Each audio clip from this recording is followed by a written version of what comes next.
It's the Opperman Report.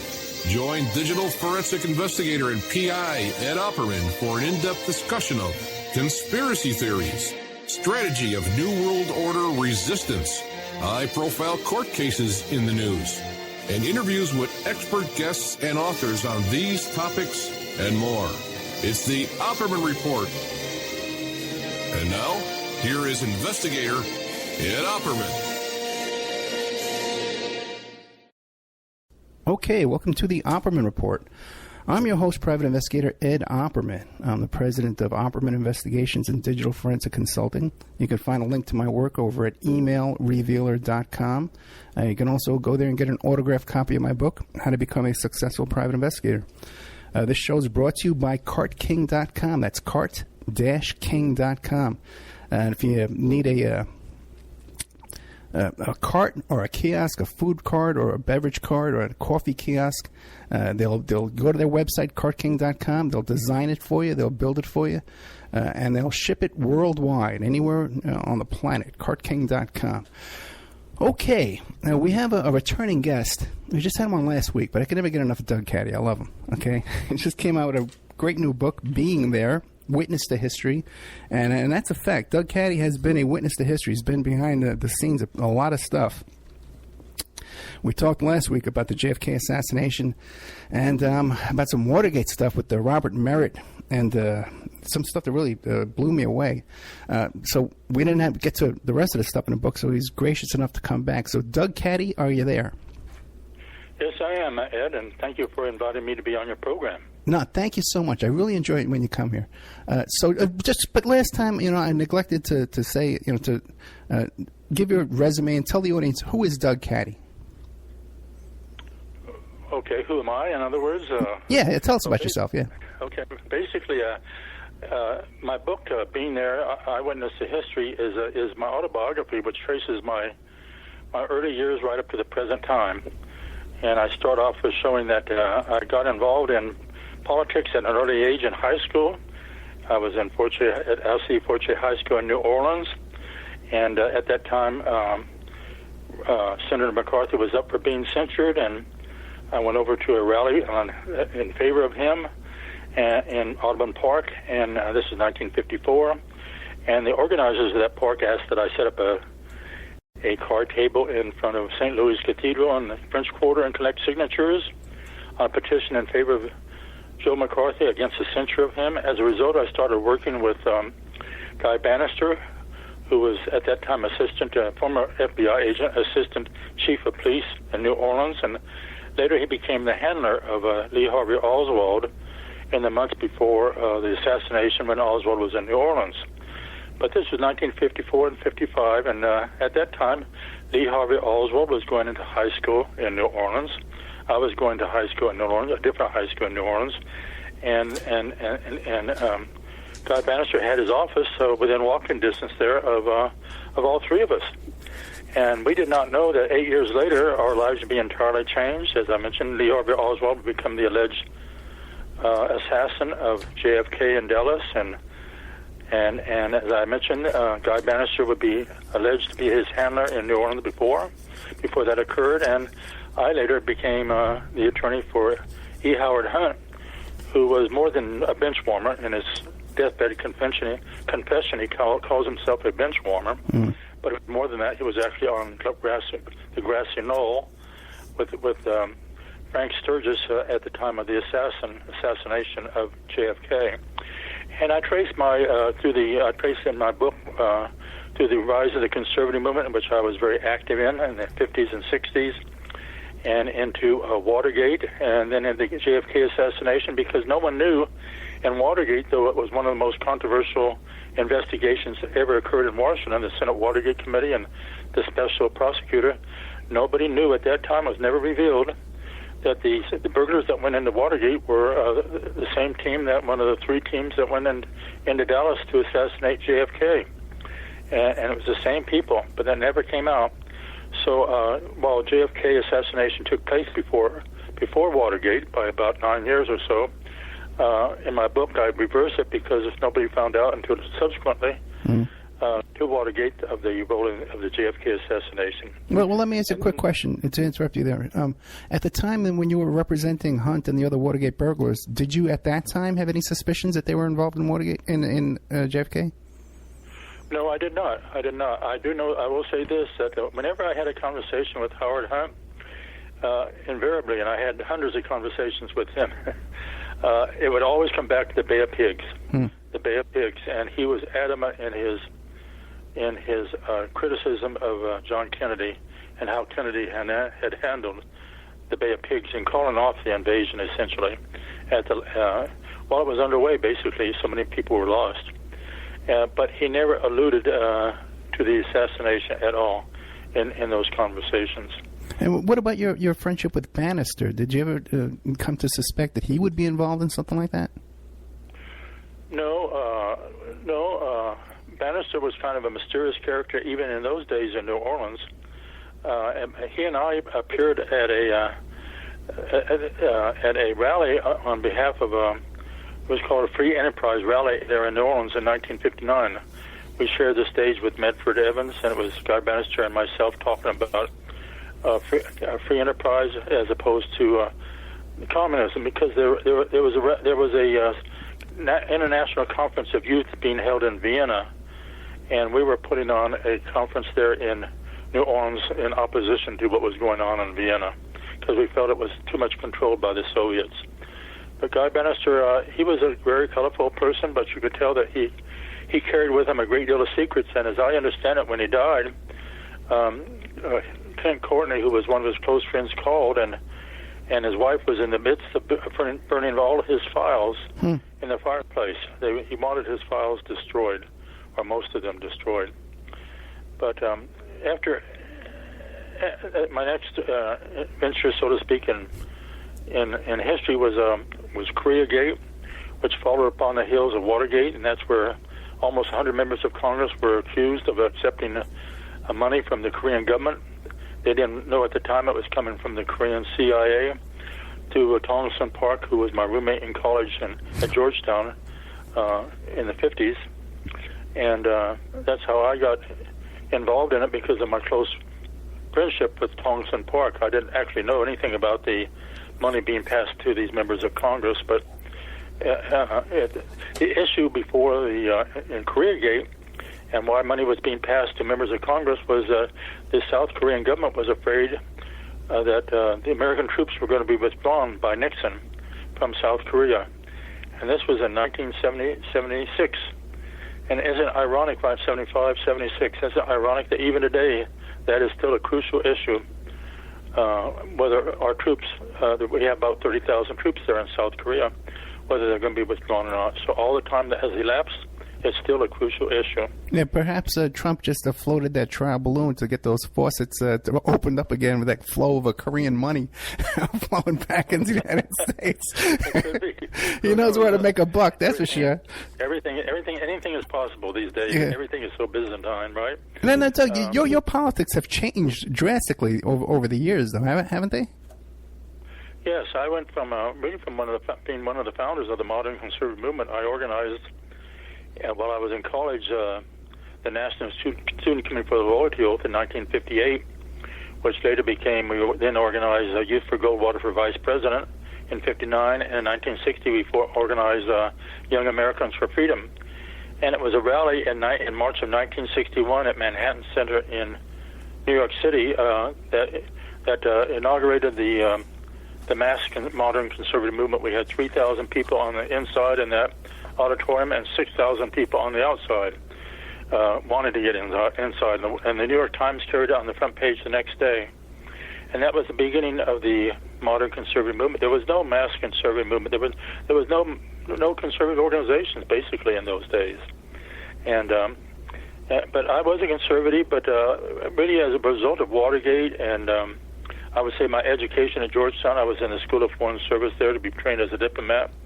And between that and my eyes being open to Watergate, all the things that went on there, I evolved, and today I'm a card-carrying member of the ACLU and quite proud of doing so. I believe you supported Bernie in the last primary? I did support Bernie. Yes, I did. Yeah, so did I. Yeah. Okay, and what was your role then in Koreagate? What did you contribute to that? Well, I really didn't know anything about the payoffs. I was actually in the midst of going to law school in New York City, evening law school. In the daytime, I worked in Governor Rockefeller's office for the lieutenant governor, who was a conservative, Malcolm Wilson. And so this all took place in Washington. And so what happened was the Washington Post reporter decided to feature me in a major article on the front page of the Washington Post, being somehow involved in it. And as a result of that, I was subpoenaed to appear before the House committee that was a select committee that was investigating Koreagate, because there were so many members of the House that were involved in accepting this money. And so I went down there, and they asked if I had ever introduced a member of Congress to Tongson Park, and I couldn't remember of anybody that I had done so. But then they said, what about Martin McNady? But Martin McNady at the time was a former chairman, national chairman of the American Legion, national commander of the American Legion. And I did introduce him to Tongson Park, but that was way before he was elected to Congress. And I explained that to the staff, investigative staff, and they all left the room, and there was this big file on the table there. It said, file on Douglas Caddy. Okay, I knew it was a false file because I wasn't involved in it. They wanted to see if I would reach over and just see what was in that file, but I just sat there. And about 5 minutes later, they all came back in, and the leader said, "Well, Mr. Caddy, you're going to be our lead witness at our public hearings. It's going to be televised nationally on Koreagate." And I was shocked because I really didn't know anything about it. What I'm going to say, just as in Watergate, the whole case was focused on me, and it was breaking working the crime. So once it was done in Watergate, attention away was real, and wasn't again focused on me. I'm an innocent fish. To one big fish to escape, and that's what I'm going to tell the people if I testify. As I said, this would be a rigged investigation. Well, they all looked shocked, and they said, "Well, Mr. Caddy, you were excused." And I never heard anything more from that committee. That was the end of that. I called their bluff. And they only found one member of Congress guilty who had go to. I saw him interviewed on TV at the time, and he said, I'm the fall guy. There had to be at least one fall guy in this whole investigation, make it look like it was a properly conducted investigation. I'm the fall guy. Congressman Hanna, who was Republican of California, and about 10 members of Congress resigned, did not run for re-election. But the real big fish was Tip O'Neill, who had actually helped Tongson Park in business in doing business operations that they were involved in, but never got to Tip O'Neill. Everything, the investigation was off, so it never got to the higher ups. But you were aware that Tip O'Neill had gotten some money? Yes, Tip O'Neill was deeply involved in it all, and okay. It's kind of ironic because there was a major investigation, and the Senate Intelligence it was the Senate Intelligence Committee that had put out a report on Koreagate. This is in 1976. I quote from it in my autobiography. But here we have, at this time, we have through the NRA, these allegations coming out that the Russian money went into the NRA, which was distributed to Republican candidates for the House and the Senate in the 2016 election. So it's just like it was with Koreagate. It was foreign money coming into this country, but it's in this case it was a disguise through the NRA, National Rifle Association. And as you know, last week the Justice Department, the Treasury Department issued a regulation very quickly, right, saying that the donors and the financial records of the NRA do not have to disclose publicly anymore. So the cover-up is underway as to foreign money coming into our country from Russia and going right into the hands of politicians for their re-election. And if you notice, too, that's not being reported by either side. That's not being reported by the Democrats or the MSNBC or Fox News, that new regulation that they passed. Yeah, Yes, it's a major change, and it was done very, very hurriedly. Actually, it was done after they arrested that young woman. Right. I would say young woman. I guess she's about 35 years old. Who's been alleged to be a spy, and she was very active in the NRA, and apparently it was a conduit for much of the money from Russia into the NRA. And the judge ruled that she's being held without bail. She's locked up. She hasn't been released, and the Russians have demanded that she be released, but they're not going to release her because she has so much incredible information, which our prosecutors of our country want before, and she's going to go to trial. And so we'll learn a great deal about how foreign money came into the election, into the 2016 election, not only for president, but for the House and Senate races, as a result of the trial of this young woman. Yeah, it seems like the Russians had a lot more influence than we even first believed. The Russians' intelligence, I think, is in many ways superior to ours. They think in the long-term, decades ahead. And I was just reading a report by a Russian defector of about 20 years ago in which he outlined exactly how what their plan, which they said started 80 years ago against the United States. And they painstakingly have pursued that plan to bring our country down, to destroy our democracy. And I think they're on their way to doing it unless something happens. Yeah, because it doesn't seem like we're taking any steps to prevent. But it also seems like so many of these congressmen are have their hand out as well. Like Rohenbacher seems like to be mixed up in everything. Yes, he does. That's that congressman from Orange County there. Yeah. And he definitely is, and he's been linked to this young woman from Russia again. Okay. And so it's going to be quite interesting. I think that's one of the most interesting cases that has come out in the investigation of Trump and Russia is this young woman who's been arrested and she's being held without bail. Yeah, because she had all these boxes packed up. She was ready to skip town there and head back to Moscow, I guess. Right? So yeah. This might be a good time to take a commercial break. And when we get back, because Doug Caddy, I was reading your book here about the part about Trump and Russia, and you knew all these guys. You knew Stone and Manafort and all these characters in your 20s, I guess, right? Yes, I knew them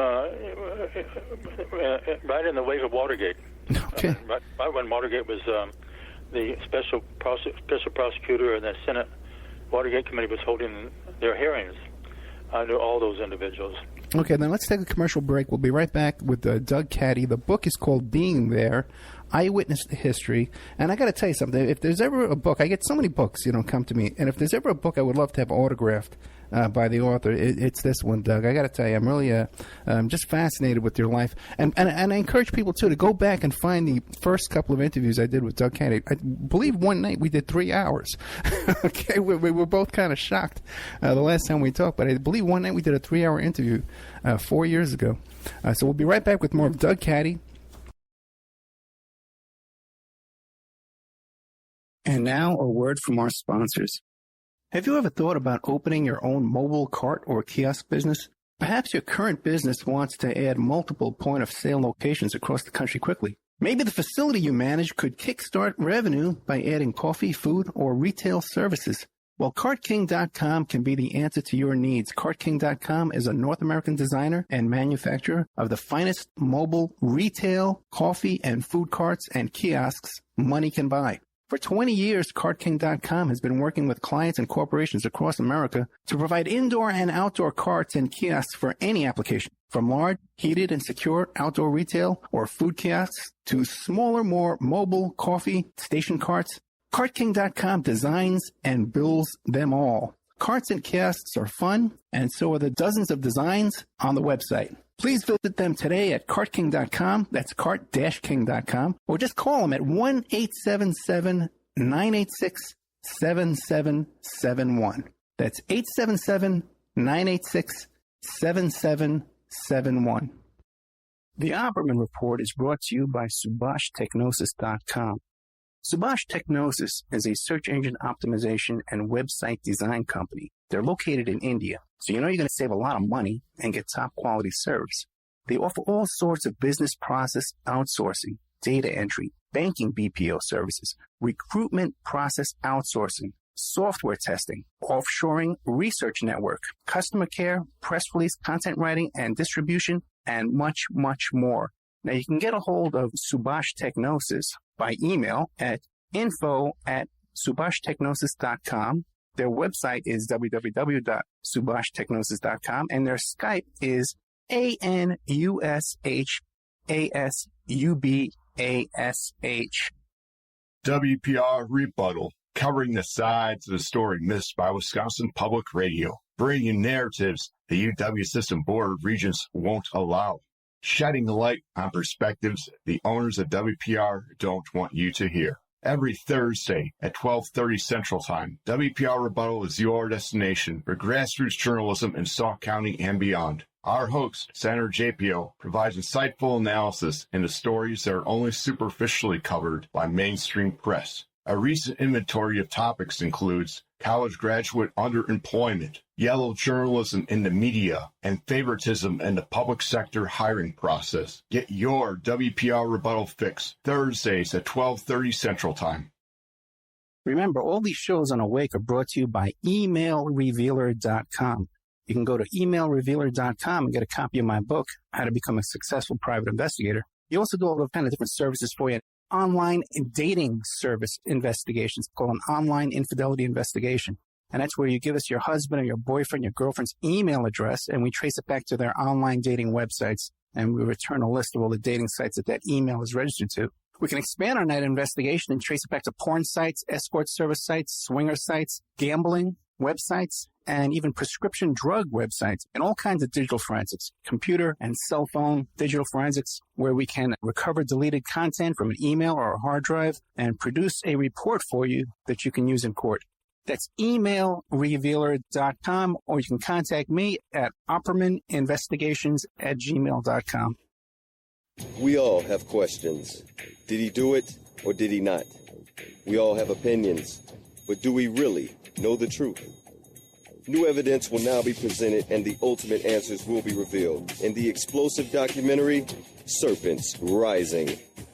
Inspired by the bestseller Double Cross for Blood, an independent investigation of the trial of the century, the lies, the myths, and the concealed evidence. Don't miss Serpents Rising. This excellent documentary film is available at Serpents Rising at Vimeo Videos on demand. Watch it for $1.99.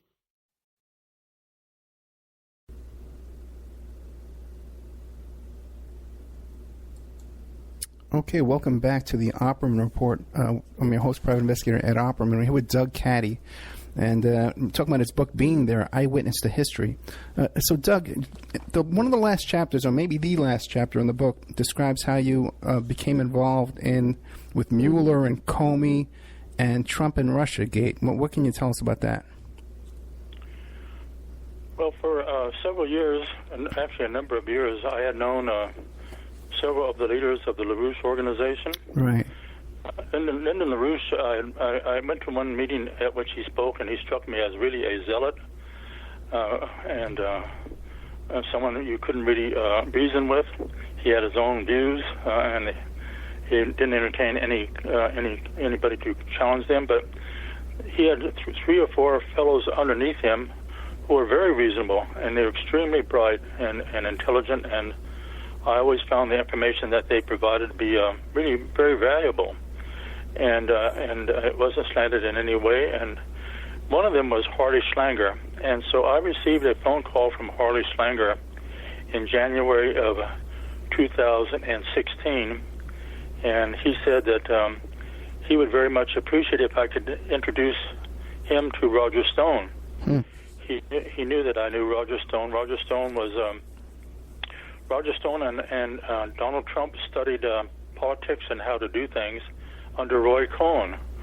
And Roy Cohn taught them how to all the unsavory things that they have engaged in the practice of politics, so Roger Stone came from that background, and I knew him. I knew Roger Stone because in the early 1970s. The National Conservative Political Action Committee was formed. It was one of the first political PACs where people contributed money in small amounts and supported conservative candidates. And I was legal counsel. Terry Dolan was the executive director, but his close friend was Roger Stone. And so Paul Manafort was also involved, but to a lesser degree. So I knew Roger in that capacity, and also he wrote a book about the Kennedy assassination and about Nixon. So they were actually almost national bestsellers. They were on the New York Times bestseller list 2 or 3 years ago. And before he wrote that, he contacted me and asked me to provide any material, which I did, and credited me in that book, in his books. But so Harley Schlanger asked me to introduce him to Roger Stone. This was in January of 2016, and the election was going to be in November, we know. And so I did. I had a severe attack of allergies at that time, so I could not attend the meeting they had in Austin, Texas.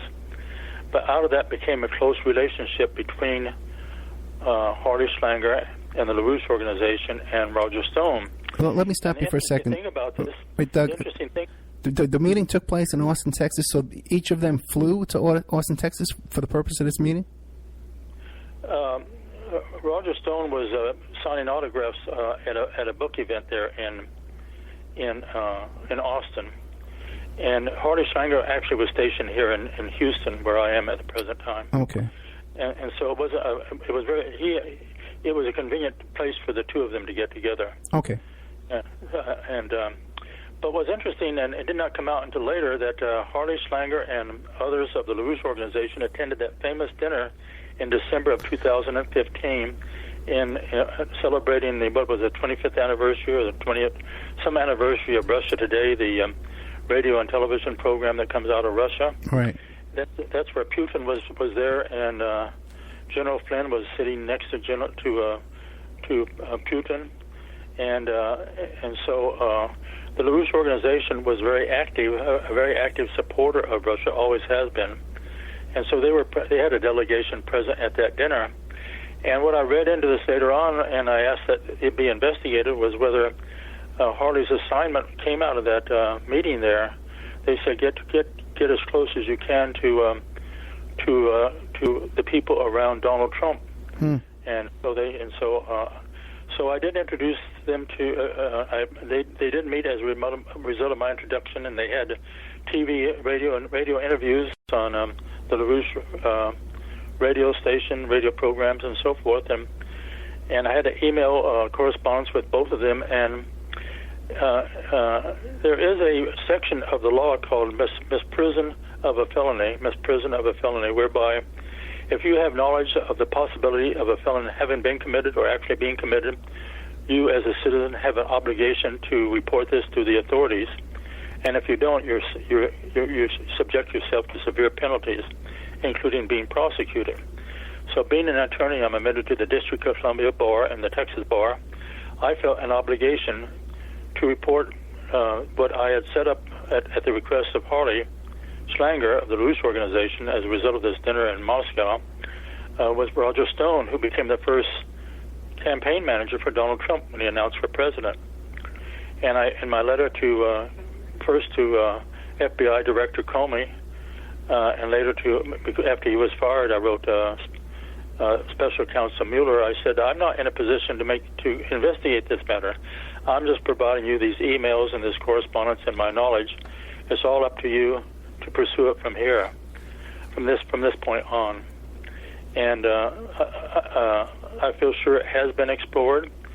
At one time, Lyndon LaRouche was, I think unfairly, but he was sent to prison as a result of the fundraising activities of the LaRouche organization. I think he was singled out by George H.W. Bush as president to be penalized, and the prosecutor at that time was actually Mueller, Robert Mueller. Really? And so Mueller had a long knowledge of the LaRouche organization.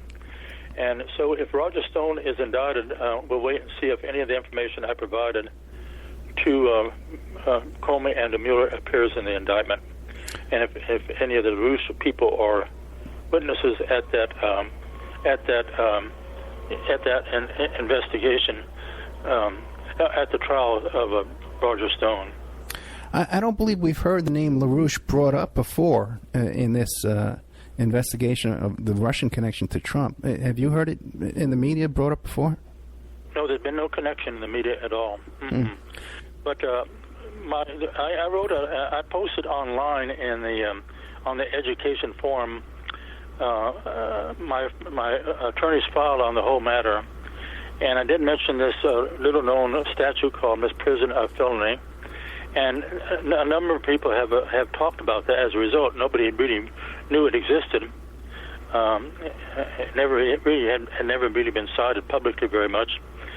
But as a result of the circulation of my file on the education forum, it has come out. I have seen members of Congress and media talking about it.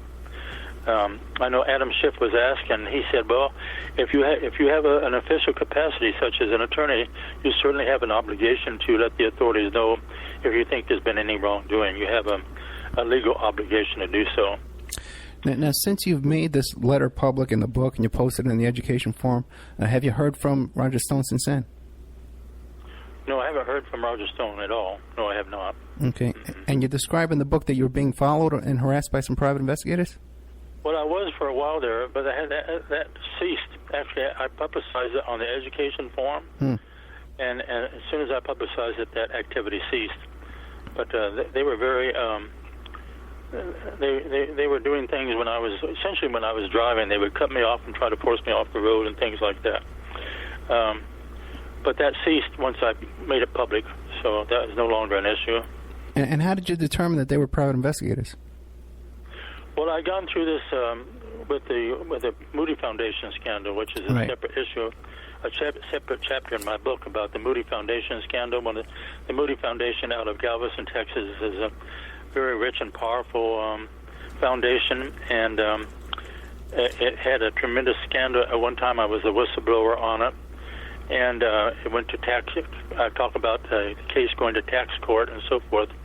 But at that time, I was I was followed by private detectives for quite a while, and actually the Houston Chronicle carried articles about this at the time of the harassment that I was undergoing for having blown the whistle on this on the Moody Foundation scandal. So I was somewhat. This was in the 1980s, 1986 or so. So I recognized what was going on.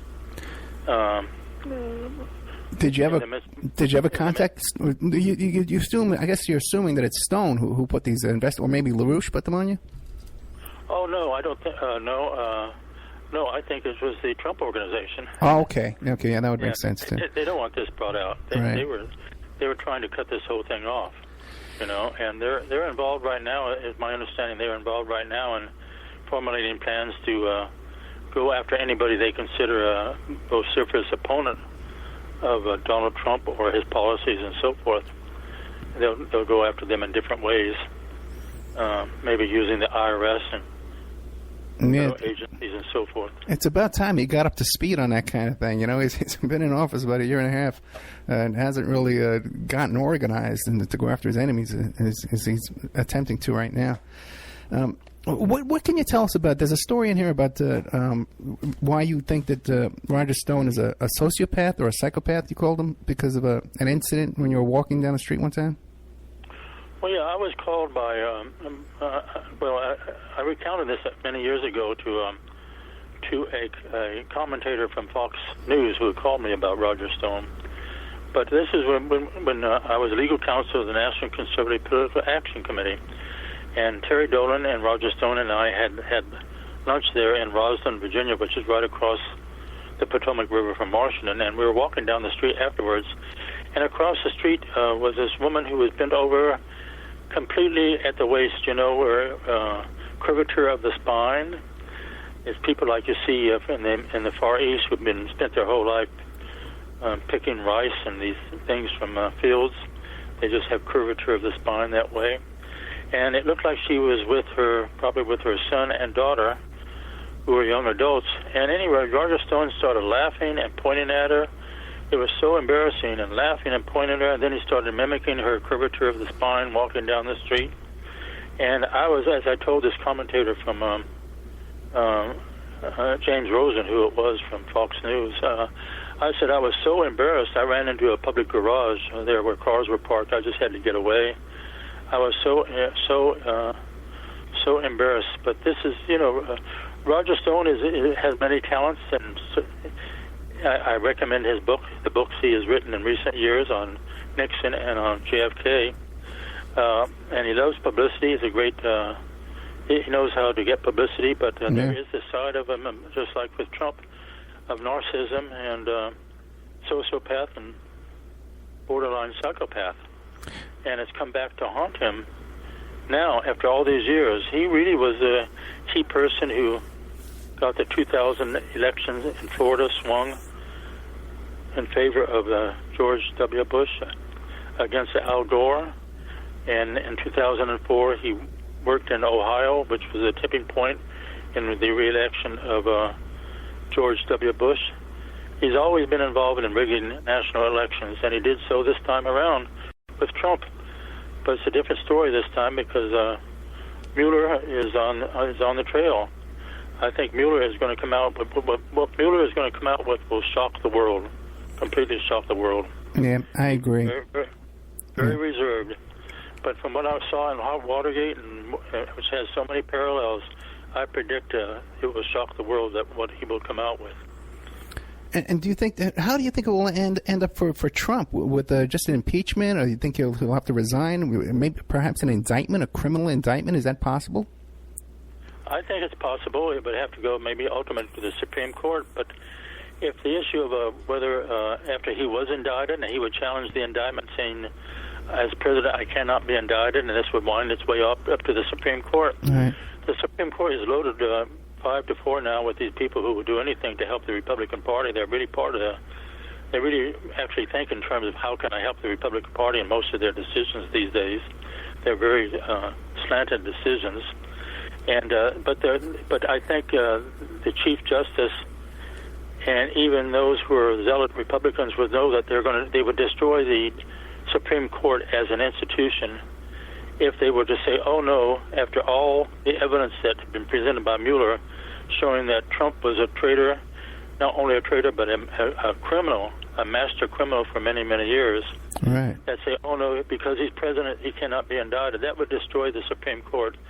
The revulsion of the American public would be such that the court would never regain any authority. And it would, and so they would. I think they would have to come down and support the position of Mueller that President Trump can be indicted.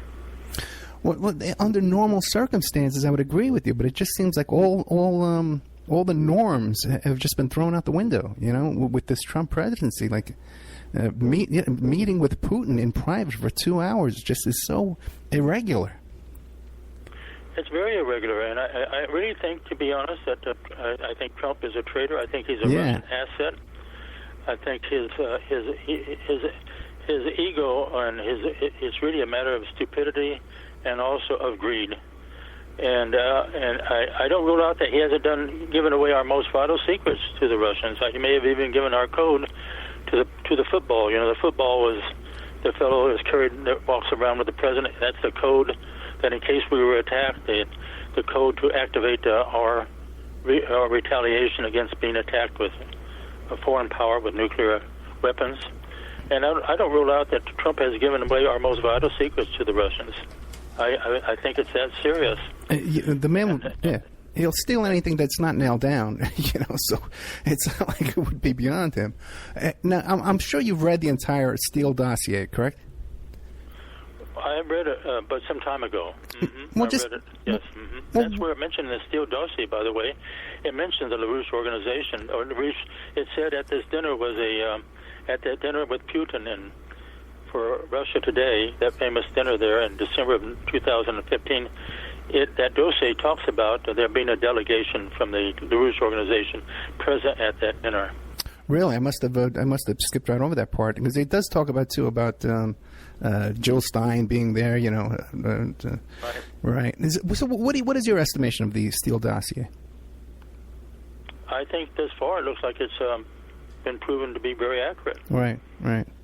Yeah.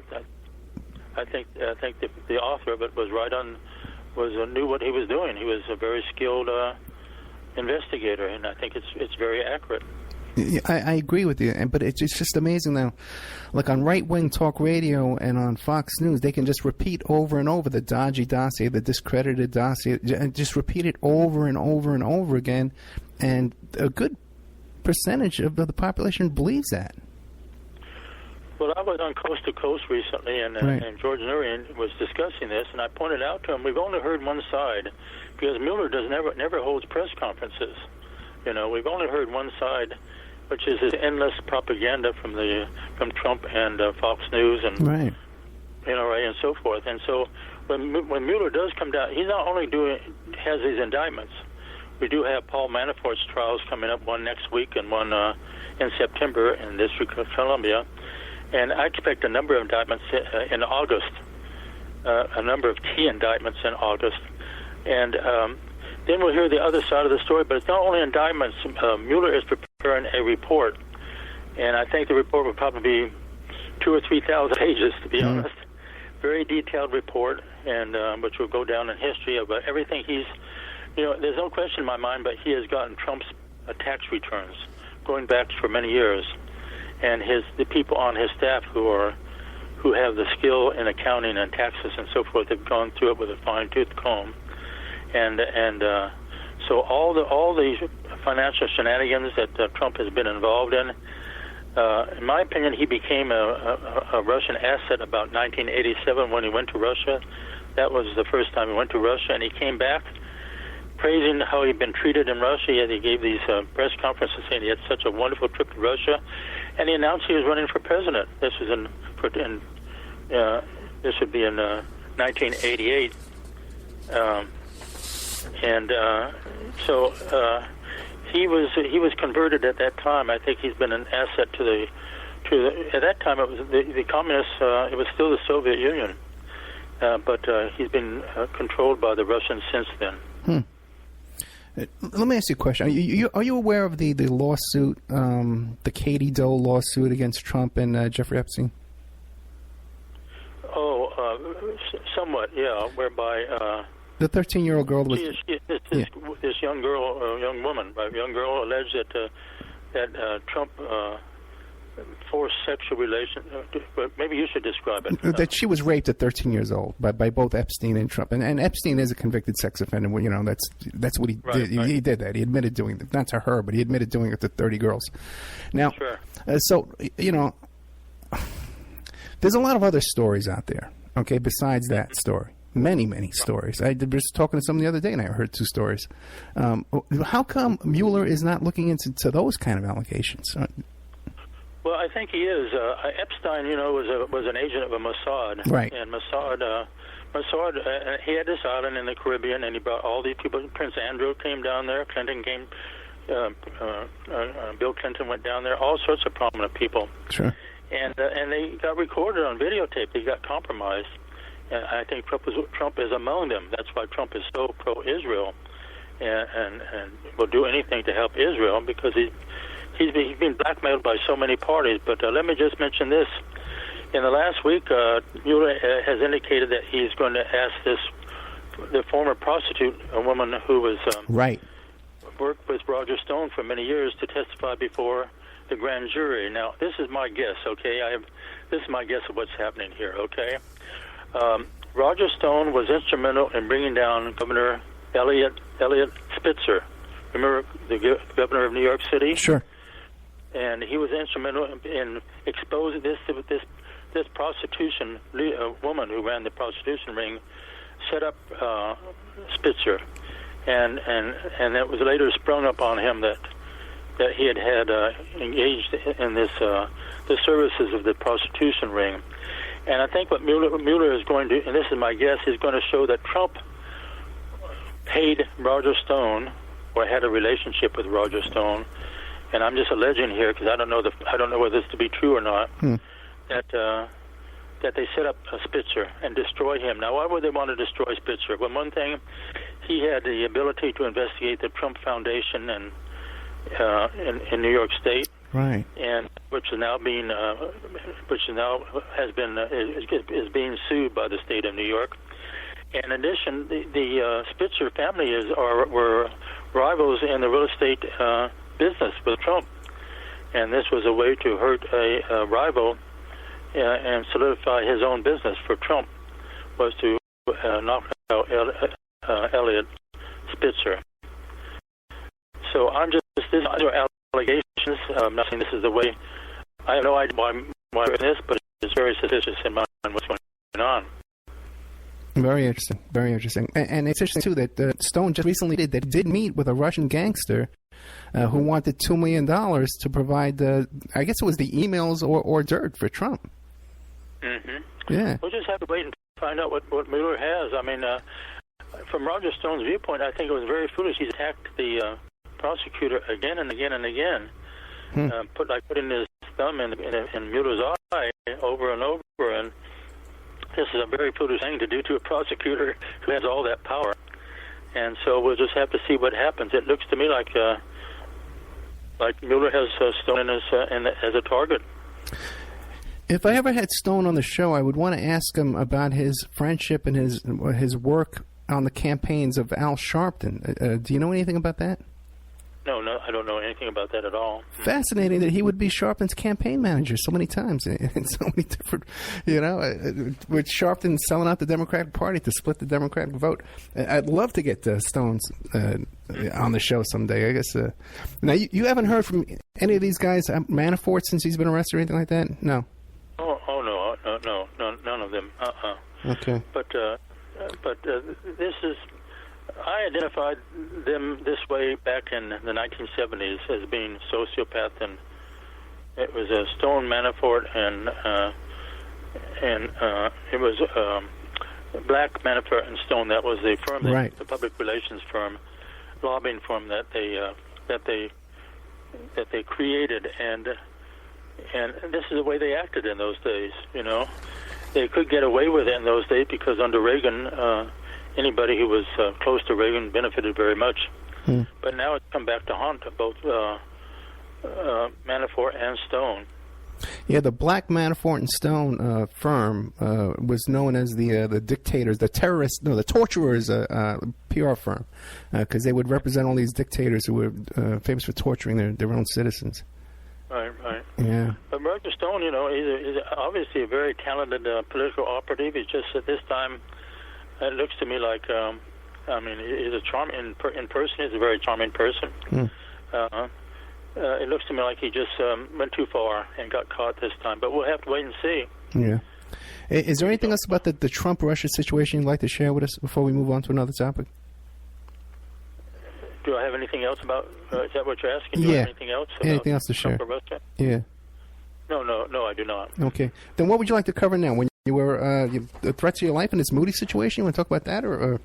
Well, what happened was in 1979 I moved from Washington D.C. I had, in the wake of Watergate, which went on from 72 to about 76. I actually had dinner with Howard Hunt in 1975, just as he was getting ready to go to prison to serve those 3.5 years. And so in 1979, I decided that, Washington was not for me anymore. I'd seen too much and been too soured by what I saw.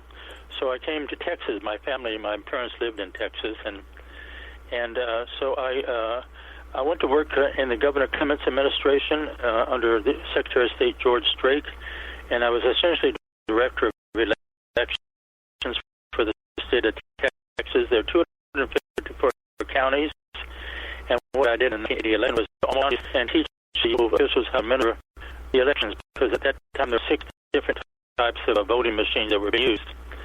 But I got a call from Howard Phillips of the Conservative Caucus out of Washington. He was one of the founders of Young Americans for Freedom, and he said that the Moody Foundation wanted to give a grant, but it had begun given to a Texas corporation, nonprofit corporation, and would I form one, which I did, Texas Policy Institute, and they got a grant from the Moody Foundation to put on a conference on Star Wars. Before Reagan announced Star Wars, we had a conference here in Galveston on Star Wars.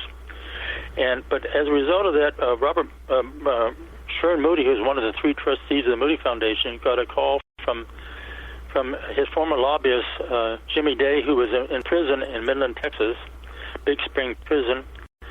And he'd been to prison not for anything he'd done for Moody, but he had gone to Washington after he left Moody's employment, and he stole stationery from the White House when he was a visitor at the White House there. Then he wrote letters on the White House stationery to praise James, the praise to be skilled lobby. But the point is, he simply saw this next to me. He's here in prison. He wants to speak to Sherman Moody. And Billy Saul-Estes was the bagman and silent business partner of Lyndon Johnson from the very beginning, all the way up to when Johnson was start of his political career in 1948, when he rigged that election and got elected U.S. Senator on up to the presidency. And so he said he wanted to tell what he knew. But Lyndon Johnson had died in 1973, and this call came in 1983. So I went up and visited Billy Saul-Estes in prison and suggested him that he write a book. And he said he would think about it. When he got released, he called up Sherman Moody again, the trustee, and said he didn't want to write a book. He had given the idea to his daughter, Pam Estes. She wrote a book called Billy Saul-Estes, King of the Wheeler Dealers, which was widely reviewed and really very well written. And it was about what happened to the family while he was in prison. He had 2 prison terms. Billy Saul-Estes had 2 prison terms. But it wasn't about anything that he knew. It was all about what the family went through while he was in prison. So he wanted to tell his story. And so I went up and visited with him, and the Moody Foundation agreed to a grant that would be going through the Abilene Christian University. And then 2 things happened. Billy Saul-Estes testified before the Robertson County Grand Jury here in Texas about a murder of the Department of Agriculture employee who had stumbled upon and put together the criminal activities involving Billy Saul-Estes and millions of dollars had gone astray. And he was killed, and at that time in 1991, the investigation that rigged was suicide. But he was a rifle shooting himself rifle 5 times for it to be a suicide, but that's the real coroner said at the time. 1984, Saul testified before this grand jury as to what really happened, and they changed it from a suicide to homicide. And then Billy Saul-Estes said, well, I need to have immunity from federal immunity if I'm going to tell what I know. And so I was working with Edward Miller, a former assistant director of the FBI, on putting together a foundation, Moody Foundation seminar on terrorism, and he arranged for the 2 of us, this is Edward Miller and myself, to visit the Attorney General Stephen Trott for the criminal division in the Justice Department, and we brought all this information from the press clippings and so forth, what had happened before the Robertson County Grand Jury, and Billy Saul's desire to tell what he knew. And as a result, the Assistant Attorney General asked the FBI to look into it and see if it would be justified pursuing this. They looked into their files and said that they would definitely be so. And so the 3 FBI agents flew down to Abilene, Texas, with Billy Saul, and I flew down separately, and I was in Abilene. But when Billy Saul and his daughter came into the hotel, it was an atrium hotel on the 12th floor were the 3 agents looking down at us at that initial meeting. Billy Saul said, I'm not going to talk about anything. I'm not going to say anything. I'm withdrawing my cooperation entirely. And I tried to reason with them, but meanwhile, before then, we had written a letter of profit what information he would provide to the Justice Department in reason for being immunity. And this is actually very well known where he outlines there are people on the there were actually about 17 murders, ultimately about 17 murders that took place. Lyndon Johnson and Carter, his assistant in the White House era, and Mac Wallace, who was the stone killer that was on Lyndon Johnson's payroll in the Department of Agriculture, and Billy Saul-Estes, they decided who had to go. and how they had to go. And so there was a series of murders, and one of the people killed was Lyndon Johnson's sister. Right.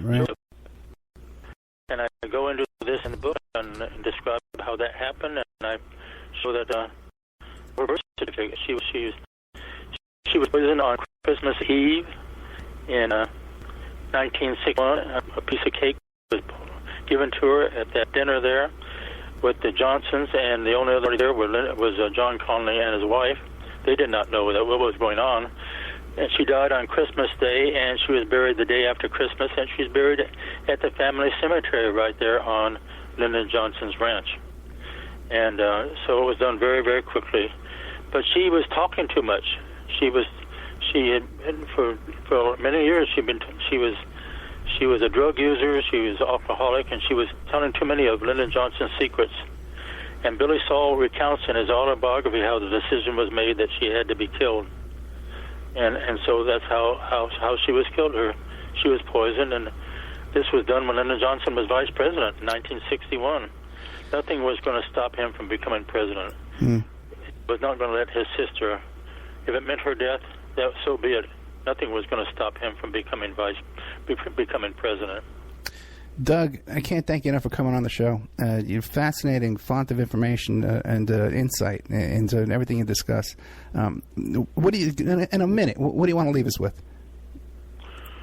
Well, as I say in my book, my life has just been, I've been like a piece on a chessboard. These things have happened to me starting really before I was born. I describe what happened before I was born, and 3 months before I was born.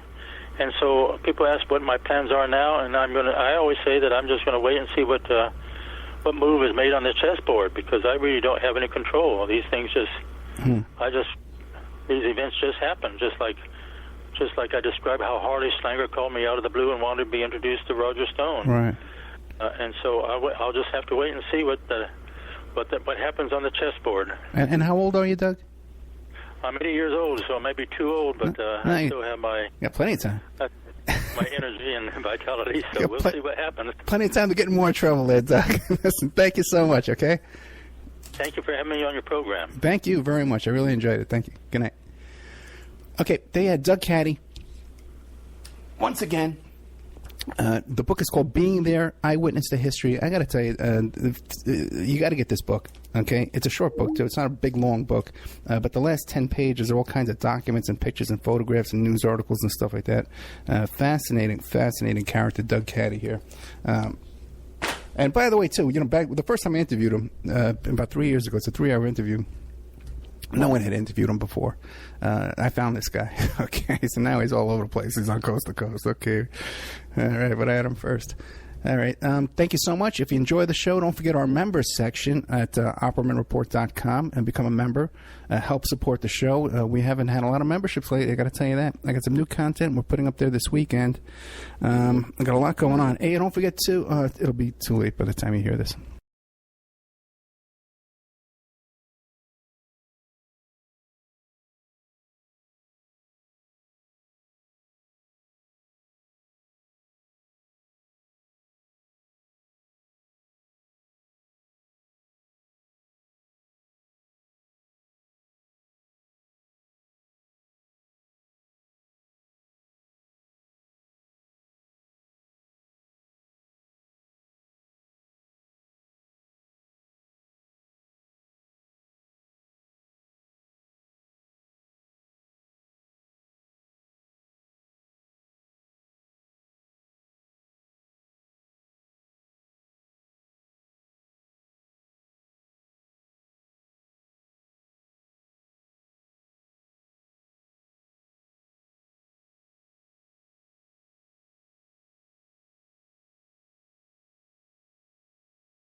It's the Opperman Report. Join digital forensic investigator and PI Ed Opperman for an in-depth discussion of conspiracy theories, strategy of New World Order resistance, high-profile court cases in the news, and interviews with expert guests and authors on these topics and more. It's the Opperman Report. And now, here is investigator Ed Opperman. Okay, welcome to the Opperman Report. I'm your host, Private Investigator Ed Opperman. I'm the president of Opperman Investigations and Digital Forensic Consulting. And you can find a link to my work at emailrevealer.com. And that's where you can also go and find an autographed copy of my book, How to Become a Successful Private Investigator, at emailrevealer.com. Show's brought to you by CartKing.com. Have you ever thought about opening your own mobile cart or kiosk business? Perhaps your current business wants to add multiple point-of-sale locations across the country quickly. Maybe the facility you manage could kickstart revenue by adding coffee, food, or retail services. Like if you own a big office building or a warehouse or something like that, you put a coffee kiosk there in the lobby and you make a fortune. CartKing.com could be the answer to your needs. They're a North American designer and manufacturer of the finest mobile retail coffee and food carts and kiosks that money can buy. For 20 years, CartKing.com has been working with clients and corporations across America to provide indoor and outdoor carts and kiosks for any application. Outdoor kiosks, food kiosks, smaller mobile coffee carts or kiosks. CartKing.com, that's CART-King.com. Give them a call at 877-986-7771. Tell them Ed Opperman sent you. They'll cut you a good deal. They design it, ship it worldwide, CartKing.com. Okay, we have for you today a fascinating guest. You're probably better known as the Babushka lady for people that are really into the whole JFK assassination buffs, you might call them. But it's Beverly Oliver Massegee. Beverly, are you there? How did I do with the last name, Beverly? Did I get it right? Massegee. Massegee. Massegee. Okay. Massegee. What was wrong with the Massegee? I wrote it down, too. Anyway, Beverly, tell us about yourself. Who is Beverly Oliver Massegee? There you go. Yeah. Well, tell us about yourself. What I saw? No, about yourself. Who is Beverly Oliver Massegee? Who am I? Yeah. I'm a mother and a wife of 47 years. I have 3 children that are living, and I'm the wife of an evangelist. We travel and do revivals and revelation studies, and I sing. I still sing. I've been singing professionally since I was 9. And I just enjoy life. I don't know what else to tell you. I live day to day like everybody else does, and try to make the best of whatever comes. You've had a very fascinating life, and you the day there in Dallas, you were captured in the Zapruder film. Can you tell us about that? Well, I had not intended to go to Dealey Plaza that day. I had intended to go down one of the side streets and get up to the curb over on Main Street to get a film of the president. I had a brand new prototype camera, 8mm, and I was going to get a good film of the president. But as I was walking from the parking lot, I worked at the Colony Club, which was next door to Jack Ruby's Carousel Club. And we rented our parking places by the month, so I was parked there. And I got out and started walking toward, I guess that would be west, and you couldn't get down the side streets. It was just totally packed. And I kept walking, and finally I got down to what we used to call the grassy place. I didn't know it was Dealey Plaza back then. And I saw the way the people were lined up down Houston and then left on Elm. And it was quite crowded there still, but I was down across right before you went under the triple overpass, and there was open space down there. There was only 4 or 5 people down there. So I made it across the 2 triangles of grass and went down there and found a place pretty close to the curb and where I could get good pictures. And when I got there, I took my camera, and I wanted to make sure that everything was working in order, so I took pictures of the crowd, pictures of the buildings, and maybe 3 minutes of filming to make sure it was working right. And you could hear as the president got closer because the crowd got louder and louder and louder. And I have to say this. If Dallas hated JFK, I never want a president to come they love, because there were thousands, throngs of people down there. And they were yelling and screaming, "Mr. President, we love you," and stuff like that. So I knew that he was getting closer, and then they turned right onto Houston Street and then left onto Elm Street. And as they turned left onto Elm Street, I began to film. And right after they turned left on to Elm Street, there was a noise that went bang, bang, bang. And I remember thinking distinctly, do you remember those? You may not be old enough to remember those things that we used to throw against the sidewalk and they'd pop. Didn't have to ring, and they were called poppers. Yeah, I remember those, sure. And that's what it sounded. Huh? I remember those, sure. But that's why I remember thinking, why would somebody let their children bring something like that down here to a crowd like this on a day like this? And I'm filming in concert with the motorcade. And as they got just a little bit to my left, there was another noise that went, ba-boom. And when that ba-boom happened, the president went violently back to the back, backwards, and over to the left a little bit. And it looked like somebody threw a whole bucket of blood out the back of his head and over the trunk of the car. There was so much blood that came out of his head that it actually sprinkled the motorcycle driver, the motorcycle policeman's shield was splattered with blood. And I really don't know if I actually remember this, because I went into shock. I'm standing here. Everybody's on the ground in this picture but me, and I'm standing with my camera still up to my chest. I was in shock. I could not move. People are always asking me, well, did the limousine stop? I don't know, Ed. The whole world stopped for me at that minute. It stopped. But I do know that Jacqueline crawled over the trunk, and some people say she was trying to get out of the car. She was not. There was a piece of his skull the size of a quarter, maybe a little smaller, on the trunk, and she got it in her hand as Clint Hill pushed her back in the car. And his testimony is that she tried to piece his head together all the way to Opperman Hospital. And that's what I saw. Let me ask you this: what? No one else was wearing a headscarf that day. What caused you to choose to wear a scarf that day? Oh no! If you look at all the pictures, there's 30 women down there with headscarves. Really?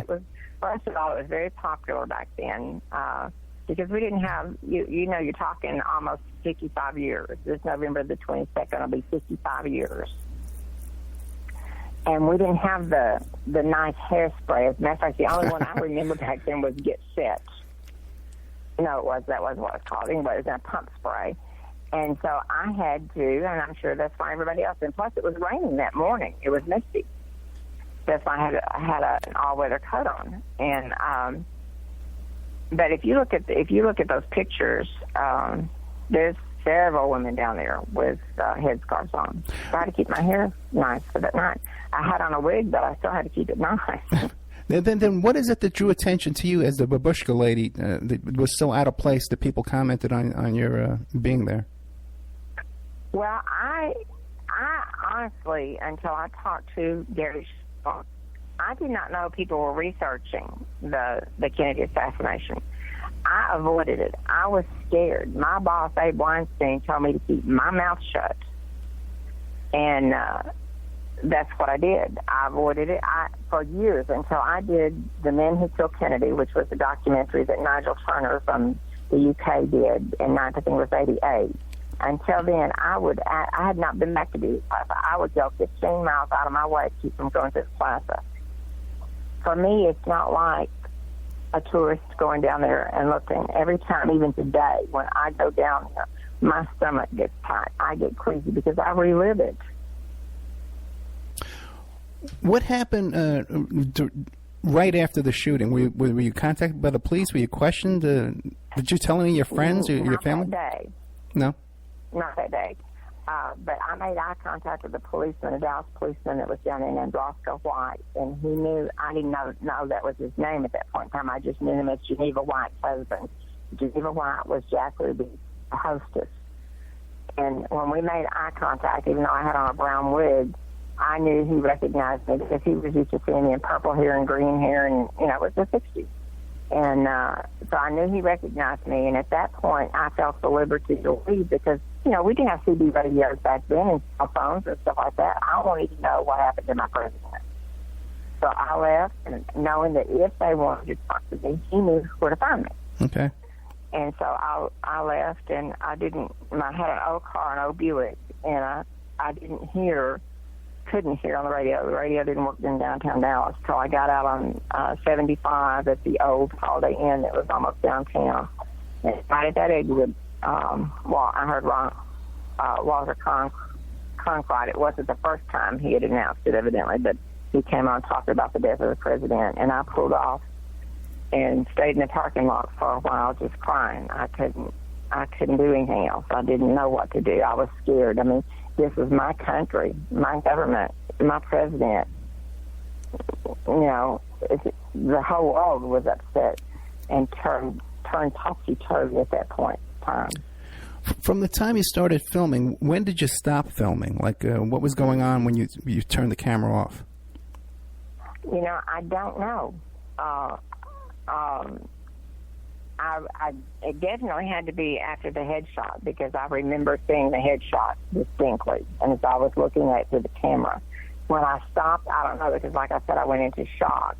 I don't really even remember walking across the street. Now, I was hypnotized by Dr. Michael Stower, who was the president of the Texas Association of Hypnotists, and I was hypnotized, and under hypnosis, it's very scary to listen to it. I talked about going across the street and all that stuff, but anyway, I don't remember. I just remember what I saw. And you asked me about what happened and everything. Well, about the policeman talking to me. Well, Monday morning, and I have the document in my possession from the U.S. Treasury Department, the FBI, and it says, talks about the woman in the brown coat taking pictures, evidently, at the time the president was shot. And so they came looking for me that day. And whenever I went to work that night at the Colony Club at 7:45, because that's the time I always arrived at work to do my makeup and stuff, there were two men waiting on the landing. And you went up a flight of stairs, a landing, another flight of stairs, and into the club. But I wasn't alarmed because a lot of times people would wait there for the party to catch up with them. But as I got up to that landing, the taller of the two men stepped forward, and he said, "Miss Oliver?" And I said, "Yes." And he identified himself. He had proper FBI identification, and he said, "We understand." I don't remember the other guy's name at all. At that point in time, I really got scared. And he said, "We understand you were taking pictures at the time the president was killed." I said, "I was taking a film." He said, "Have you had it developed?" I said, "No, sir, I haven't." And he said, "Where is it?" I said, "It's still in my camera." He said, "Well, where is your camera?" And I said, "Well, it's right here in my makeup kit." We all carried makeup kits, little train cases with our makeup in it, and had a little tray on top with your pencils and stuff in it. And underneath it was, a little storage space. And I always kept a camera in there. I've always carried a camera my whole life. Now I just carry my phone. That was a good thing for me, cell phone. And so he said, "Well, we want to take that film and get it developed and look at it for evidence, and we'll get it to you in a few days." Well, I stooped down and opened the train case, the lid toward him, because laying next to that camera in my train case was a Prince Albert can full of marijuana. Oh, no. Well, Candy Bar had just a couple of years before that been sentenced to 15 years for less than a half ounce. So did they see the marijuana? So I handed him my camera. And, I handed him the tray out of my makeup kit and switched the hands to hand him the camera and put the tray back in my case so he wouldn't see what was in there. And he took the camera. Now, you'll read in other people's books where they took my camera. They did not take my camera. My camera was stolen in 1977 out of a storage building in the back of my house all around town. And so he opened up the camera, took the magazine out, and I guess that was the first magazine load camera there was. I had to send it to Rochester, New York to get it developed. And my boyfriend that gave me the camera, who worked for Eastern Kodak, gave me 12 rolls of film and 12 envelopes to mail it in. You know, those big envelopes that are already printed and everything. Sure. And so I said, okay. Well, I was 17. I wasn't smart enough to ask for a receipt or anything. I was just glad I didn't get busted and taken to jail. And so I didn't hear anything and didn't hear anything. And all those years, I thought they would be bringing my film back to me. And they didn't. and at that point in time, in 1966, I married a man named George Albert McGann, who was the alleged leader of the Dixie Mafia, who was a hitman. And at the time of his death, his slaying, he was accounted for 19 murders here in the state of Texas. And so I didn't really have anybody to talk to about it or anything, but I became a Christian in that atmosphere of being married to the gang, and we won't go into a lot of that, but I became a Christian. And it was a few months after that it was in, September. Yeah, September, he was shot 4 times in the back and the abdomen once. And your husband was? The Lord, Your husband was shot? Yes. Okay. And so the Lord was leading me to Houston, Texas, and I was a lady who stopped off in a little town called Joshua, where I'd been invited to sing at a revival there. First, that's just Joshua, Texas. And back then, I was really a looker. And I would stay in motels when I was singing in revivals because I didn't want some long-time person to say they saw me coming out of a motel room with a man or something. So I would stay in people's homes. And so I got there that afternoon just in time to rehearse with Jerry Wayne Bernard. He was the music director. That's, I can't think of his name right now. But anyway, we were rehearsing, and this guy comes in the back door. And he comes up to the front. He's a deacon. And Jerry Wayne says, Beverly, by the way, why don't you tell Mr. Shaw where you were the day the president was killed? Well, I noticed his eyes got big. And so I just sat down. It wasn't that I wouldn't talk about it. I just didn't know who to talk to. Because, like I said, I didn't want to talk to the wrong person. I was scared. And so I sat down and I started talking to this guy. Well, lo and behold, it was his house that I was staying at that week. That night at dinner, and he got the conversation back to Kennedy. And, of course, everybody else at the table got bored. He said, come on in, here's the den. He said, I want to show you some things and talk to you. So we go into the den, and there was the whole 26 volumes of the Warren Commission report on his library shelf. Well, I'd never even seen the Warren Commission report. And then I really got scared because I'm thinking this guy might be the FBI. And so we start talking, and I'm telling him everything I know, except there was a few things I didn't tell him. And then I meet and marry my husband, my current husband of 47 years, Charles, 48 years, Charles Massegee. And we were in Joshua, Texas, when Gary called and wanted to bring some stuff out there for me to see. And I said, okay. So he comes out, and we've always traveled in a bus. And so he comes in, and he brings some mud books that he wants me to go through. And either the second or third mud book I get, and he wants me to tell him everybody that was hanging around the clubs and stuff, and nobody else saw those, prior to the assassination. And so anyway, I'm doing that, and I get to this one page, and it was a mud book that didn't have, this is an FBI agent, this is a cop, this is it. It was just pictures. And we get to this one picture, and I said, that's the man that took my film. He said, how sure are you? I said, I am 100%, 999.99% sure that's the man that took my film. Well, lo and behold, it was FBI agent Regis Kennedy, who was sent to Dallas on the 25th to help do Phil's investigation into the assassination. Now, that night, they took my film. Has he ever been questioned about what he did with the film? Well, that's how he got killed. He was called before the House Select Committee on Assassinations to testify about that, and then he was found, dead. Oh, really? I didn't know that. Okay. Yeah. Yeah. Now, I gave testimony to the investigators for the House Select Committee and for the Assassination Records Review Board, so it is on record for posterity. Let me ask you this. Now, after this happened, and I guess they came right pretty soon, they took your camera, but then when you saw on TV that Jack... They didn't take the camera. I'm sorry, the film. They did not take the film. But when you saw on TV that Jack Ruby had killed Oswald, and you knew Ruby, right? Yes, he's a very good friend, and Ruby knew Oswald. So then, what was your first reaction when you saw your friend Ruby shooting Oswald? What did you think then? When I got home after the assassination, I knocked myself out with Tylenol. Okay. So my mother got home, and she woke me up and made me take her downtown to see the flowers. My mother never drove her whole life. She never had a driver's license.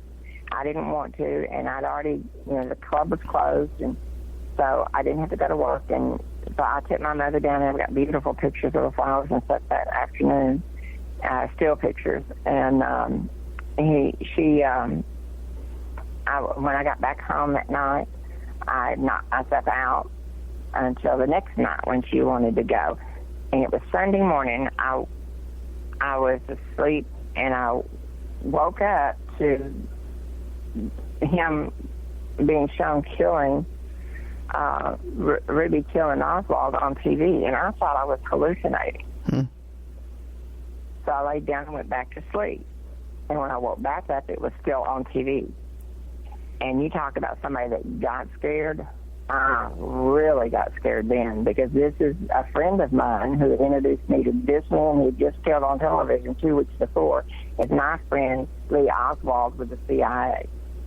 Well, I didn't know what the CIA was. In my 70s, I still don't know what the CIA is. So prior to the assassination, Oswald introduced you to Lee Harvey Oswald? I mean, yes, 2 weeks, maybe 3 weeks before. 2-3 weeks before. And describe that situation. How did that come about? Well, there was a club that was open after hours called the Alabama on Lemon Avenue, and we always used to go out after our clubs closed and dance till 4 o'clock in the morning when the band stopped. And I was supposed to go out that night with Jada, who was Jack Ruby's headline dancer. And I had a horrible headache, and so I went over to the club. Our show was over before their last show. The 3 clubs downtown staggered their shows so that the patrons could go to all 3 shows. And so I was going over to tell her I couldn't go, and I saw him sitting at what we used to call the runway table. It was the table closest to the runway, and of course it was well lit because of the spotlights. And I saw Jada sitting there at the end of the table, so I went up there, and when I did, it was Jada sitting at the end, an empty chair, and Jack, and then this other gentleman I didn't know. And so when I got there, Jack stood up and pulled my chair out, and as I was being seated, he just nonchalantly said, "Oh, by the way, Beverly, this is my friend Lee Oswald. He's for the CIA." Well, he wasn't particularly good looking. He didn't have much to say. He was kind of quiet, sullen-like, and he didn't look like he had any money, so I didn't have anything to say to him. I was quite a snob back then. Well, the typical woman, right? So, now, but later on, though, when you must have heard the name Lee Harvey Oswald was the assassin of John F. Kennedy, and you knew that he was friends with Ruby. Did you contact Ruby before he had shot Oswald? No, he was taken. I didn't see anything about Oswald until Jack killed him. Oh. Now I'm a news junkie. Right. Fox News is on my TV 24/7, 365. And but back then I didn't watch the news, and so I didn't know anything about this guy at that point in time until Jack. I didn't make the connection. I don't know. But I didn't make the connection until Ruby went into the basement of the police department and shot him. Well, once that... that's my friend going into a basement of the police department and shooting his friend. I was one confused little 17-year-old. Oh, you're only 17, okay. At that point, then so okay, at 7, that explains a lot. Okay, now so then you didn't contact the police or anything with what information you had or anything like that. No, I didn't really know there was any reason to. I mean, you have to remember that back in '63, we didn't know all the stuff about the law like we do now because we didn't have the TV coverage that we have now. And unless you were a policeman or a lawyer or a judge, you didn't know all that stuff about if you see somebody get hit and run, you're supposed to go to the police, or you see somebody get shot, you go tell them. You just minded your own business. Okay. This is a good time to take a commercial break. Okay. We're with Beverly Oliver Massegee. Huh? There you go. Okay, gotcha. Yeah. And her book is called Nightmare in Dallas. Now, her husband is an evangelist and a pastor, you said? He's a pastor and an evangelist? No, he's not a pastor. He's an evangelist. And he's written a book called Rise and Fall of the Antichrist. Yes. Very people of deep faith here. We'll be right back with more of Beverly Oliver Massegee. And now a word from our sponsors. Have you ever thought about opening your own mobile cart or kiosk business? Perhaps your current business wants to add multiple point-of-sale locations across the country quickly. Maybe the facility you manage could kickstart revenue by adding coffee, food, or retail services. Well, CartKing.com can be the answer to your needs. CartKing.com is a North American designer and manufacturer of the finest mobile retail, coffee, and food carts and kiosks money can buy. For 20 years, CartKing.com has been working with clients and corporations across America to provide indoor and outdoor carts and kiosks for any application, from large, heated, and secure outdoor retail or food kiosks to smaller, more mobile coffee station carts. CartKing.com designs and builds them all. Carts and kiosks are fun, and so are the dozens of designs on the website. Please visit them today at CartKing.com, that's cart-king.com, or just call them at 1-877-986-7771. That's 877-986-7771. The Opperman Report is brought to you by SubhashTechnosis.com. Subash Technosis is a search engine optimization and website design company. They're located in India, so you know you're going to save a lot of money and get top quality service. They offer all sorts of business process outsourcing, data entry, banking BPO services, recruitment process outsourcing, software testing, offshoring, research network, customer care, press release, content writing and distribution, and much, much more. Now, you can get a hold of Subash Technosis by email at info@subashtechnosis.com. Their website is www.subashtechnosis.com, and their Skype is ANUSHASUBASH. WPR Rebuttal, covering the sides of the story missed by Wisconsin Public Radio, bringing narratives the UW System Board of Regents won't allow, shedding light on perspectives the owners of WPR don't want you to hear. Every Thursday at 12:30 Central Time, WPR Rebuttal is your destination for grassroots journalism in Sauk County and beyond. Our host, Senator JPO, provides insightful analysis into stories that are only superficially covered by mainstream press. A recent inventory of topics includes college graduate underemployment, yellow journalism in the media, and favoritism in the public sector hiring process. Get your WPR Rebuttal fix Thursdays at 12:30 Central Time. Remember, all these shows on Awake are brought to you by emailrevealer.com. You can go to emailrevealer.com and get a copy of my book, How to Become a Successful Private Investigator. You also do all the kind of different services for you. Online dating service investigations called an online infidelity investigation. And that's where you give us your husband or your boyfriend, your girlfriend's email address, and we trace it back to their online dating websites, and we return a list of all the dating sites that email is registered to. We can expand on that investigation and trace it back to porn sites, escort service sites, swinger sites, gambling websites, and even prescription drug websites, and all kinds of digital forensics, computer and cell phone digital forensics, where we can recover deleted content from an email or a hard drive and produce a report for you that you can use in court. That's emailrevealer.com, or you can contact me at oppermaninvestigations@gmail.com. We all have questions. Did he do it, or did he not? We all have opinions, but do we really know the truth?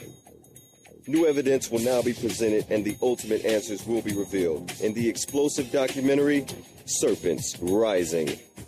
Inspired by the bestseller Double Cross for Blood, an independent investigation of the trial of the century, the lies, the myths, and the concealed evidence. Don't miss Serpents Rising. This excellent documentary film is available at Serpents Rising at Vimeo Videos on demand. Watch it for $1.99.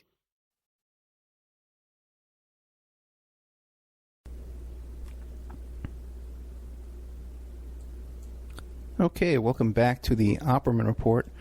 I'm your host, Private Investigator Ed Opperman. We're here today with Beverly Oliver Massegee, author of the book Nightmare in Dallas. This is the Babushka lady.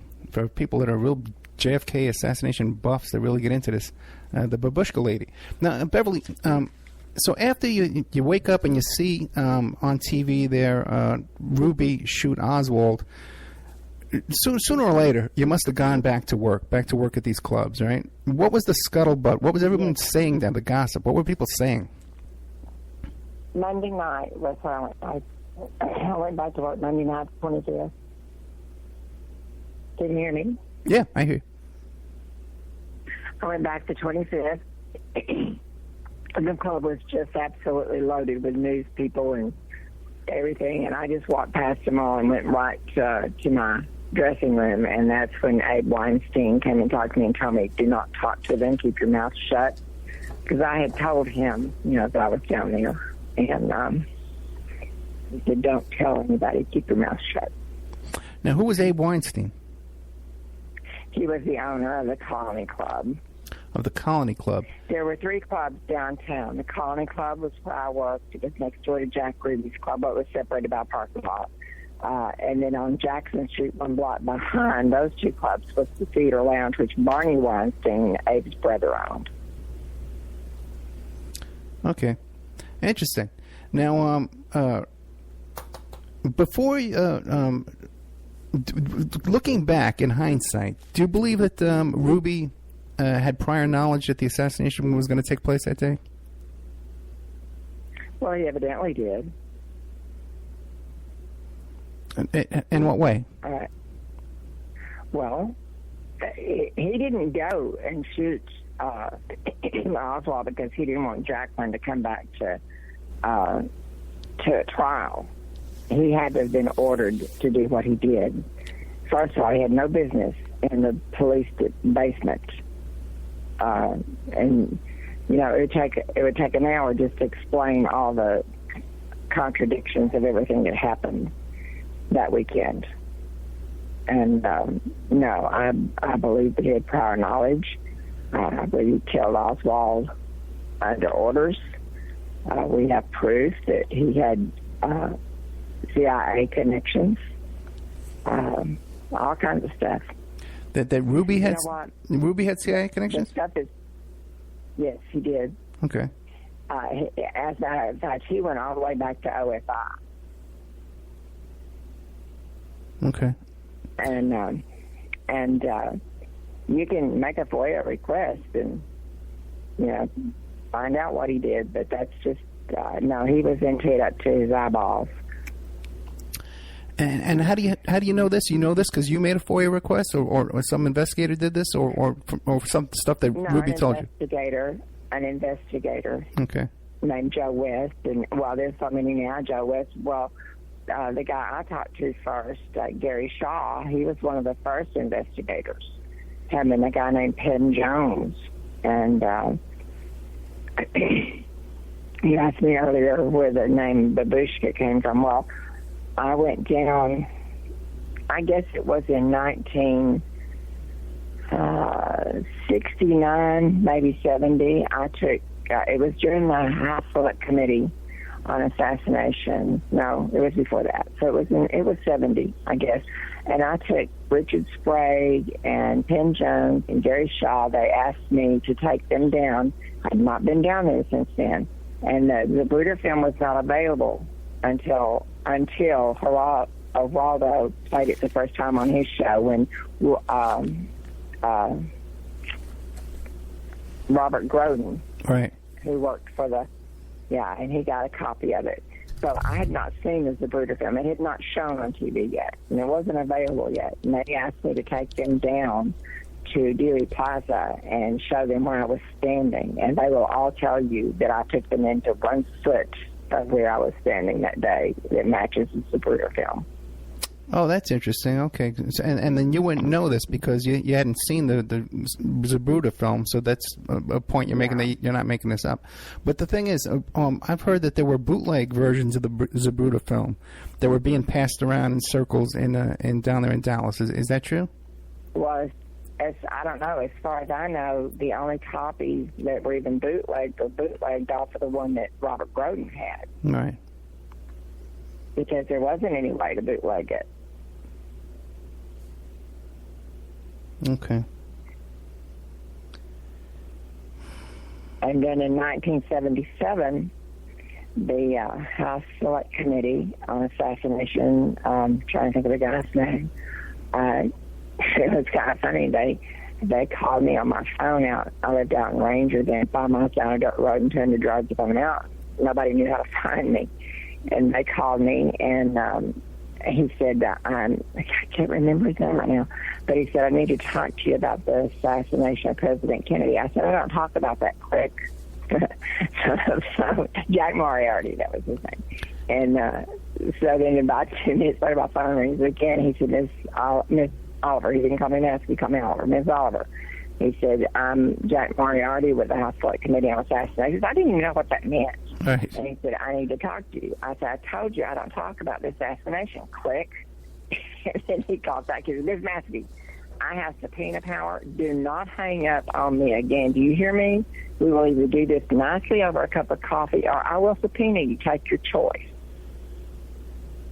So at that point, I agreed to meet him in Cokeville, Texas, where my mother-in-law and father-in-law lived, and my father-in-law was the pastor of the First Baptist Church, Cokeville. I met them out there, and that's also where my storage building was, where my camera got stolen. And so I gave them... The actual camera turned up missing, too? The actual camera itself turned up missing afterwards? Yes.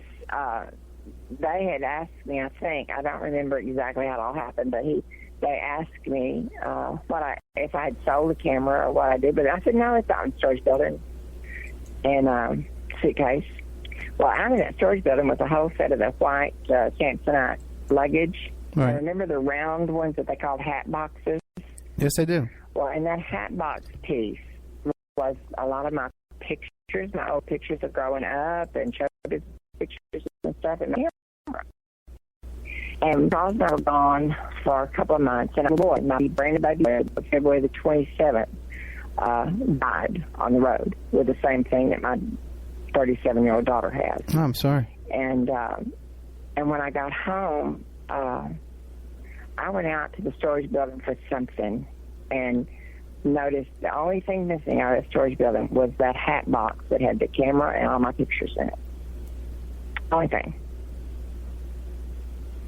But it had been broken into. Gotcha. Now, when you went to testify before Congress, the Senate committee, did you have an attorney? No, they came to me. That's what I did that day. Okay.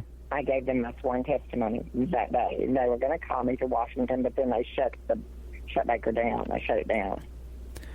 And did you speak with an attorney before then? No, I didn't know I needed to. Right. Okay, so they took you. I've never spoken to an attorney about this. I talked to a judge friend of mine. Okay. But I've never talked to an attorney about it. Now, what about I'm willing to talk to him. I'll go to before Congress and swear to tell the truth. And of course, that doesn't mean much anymore, does it? Right.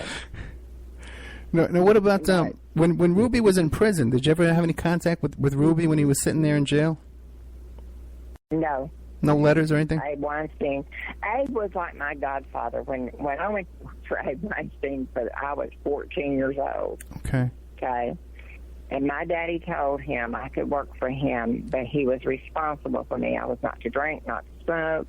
And virtually my daddy basically turned me over to Abe Weinstein. But when I was 16, I was 15 when I had a baby that I gave up for adoption. then I went and had back then they called it minorities and liabilities, which is, I became a legal adult at 16. Wow. Now they call it emancipation. And, but still, Abe was very, very, very protective of me. And I was not allowed to go sit down in the club and visit with people till I was 18 years old. So I was... Go ahead. And I was kind of protected. And no, I wasn't a stripper. People always ask me that. And it's just what I tell them. I said, tried it once, and the man in the back row of the room started yelling, put it back on. So I figured that was not my calling in life. Okay. And but also too. But how close were you with Ruby? Your friendship with Ruby? I was pretty close with Ruby. I had made a couple of trips with him out of town.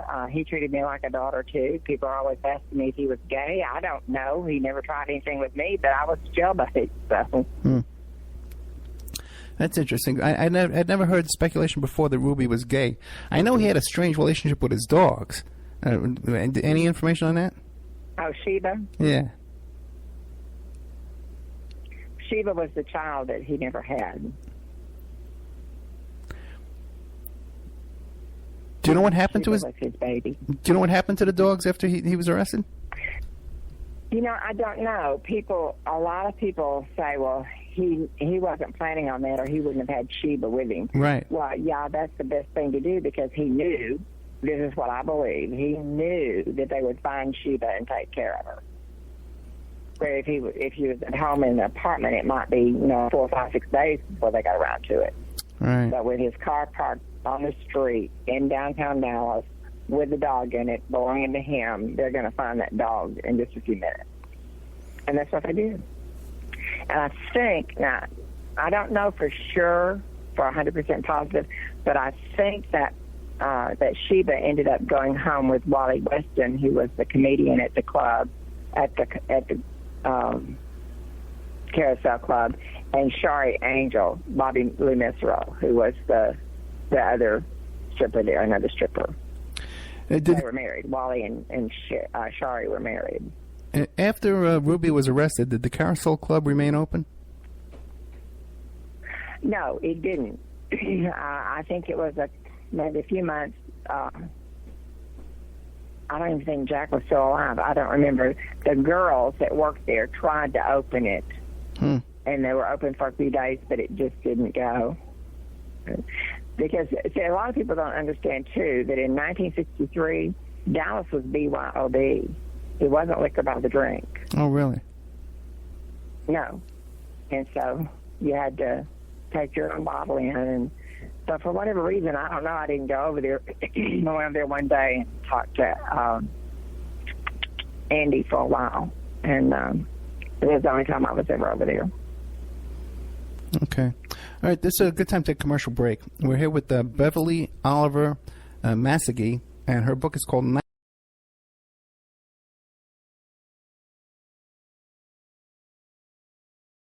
The Opperman Report is brought to you by SubhashTechnosis.com. Subash Technosis is a search engine optimization and website design company located in India, so you know you're going to save a lot of money and get top quality service to boot. They offer all kinds of services, business process outsourcing, data entry, banking BPO services, recruitment process outsourcing, software testing, offshore research networking, customer care, press release content writing and distribution, and much, much more. They offer website development, e-commerce solutions, mobile responsive designs. Now, I've personally worked with Subhash for over 10 years. This is the man that puts out my press releases. They've done work on my websites, so I can personally recommend SubhashTechnosis.com. You can find a link to Subhash Technosis at OppermanReport.com and also AwakeRadio.us. We all have questions. Did he do it or did he not? We all have opinions, but do we really know the truth? New evidence will now be presented and the ultimate answers will be revealed in the explosive documentary, Serpents Rising. Inspired by the bestseller Double Cross for Blood, an independent investigation of the trial of the century, the lies, the myths, and the concealed evidence. Don't miss Serpents Rising. This excellent documentary film is available at Serpents Rising at Vimeo Videos. on demand. Watch it for $1.99. Have you ever thought about opening your own mobile cart or kiosk business? Perhaps your current business wants to add multiple point-of-sale locations across the country quickly. Maybe the facility you manage could kickstart revenue by adding coffee, food, or retail services. Well, CartKing.com can be the answer to your needs. CartKing.com is a North American designer and manufacturer of the finest mobile retail, coffee, and food carts and kiosks money can buy. For 20 years, CartKing.com has been working with clients and corporations across America to provide indoor and outdoor carts and kiosks for any application, from large, heated, and secure outdoor retail or food kiosks to smaller, more mobile coffee station carts. CartKing.com designs and builds them all. Carts and kiosks are fun, and so are the dozens of designs on the website. Please visit them today at CartKing.com, that's cart-king.com, or just call them at 1-877-986-7771. That's 877-986-7771. You can have your ad played here at OppermanReport.com. Every Friday night, 5 p.m., and Saturday night, 5 p.m. to 7 p.m. Pacific Standard Time. And on Friday nights, too, we do a live portion for 1 hour that I just do a live monologue. The ads are very, very inexpensive, and they're also played in the Opperman Report member section. In the member section, you can find all kinds of exclusive content that you won't find anywhere else. It's as cheap as $6 a month, $20 a quarter, or $75 for a year. If you contact me directly at oppermanreport@gmail.com, I'll set you up with a little special deal there where you get a discount if you PayPal me directly, and you even get a copy of my book. I want to thank William Ramsey, who helps us produce the show and book guests. You can find William Ramsey, who's an excellent author, at William Ramsey Investigates on YouTube. WPR Rebuttal, covering the sides of the story missed by Wisconsin Public Radio, bringing you narratives the UW System Board of Regents won't allow, shedding light on perspectives the owners of WPR don't want you to hear. Every Thursday at 12:30 Central Time, WPR Rebuttal is your destination for grassroots journalism in Sauk County and beyond. Our host, Senator JPO, provides insightful analysis into stories that are only superficially covered by mainstream press. A recent inventory of topics includes college graduate underemployment, yellow journalism in the media, and favoritism in the public sector hiring process. Get your WPR Rebuttal fix Thursdays at 12:30 Central Time.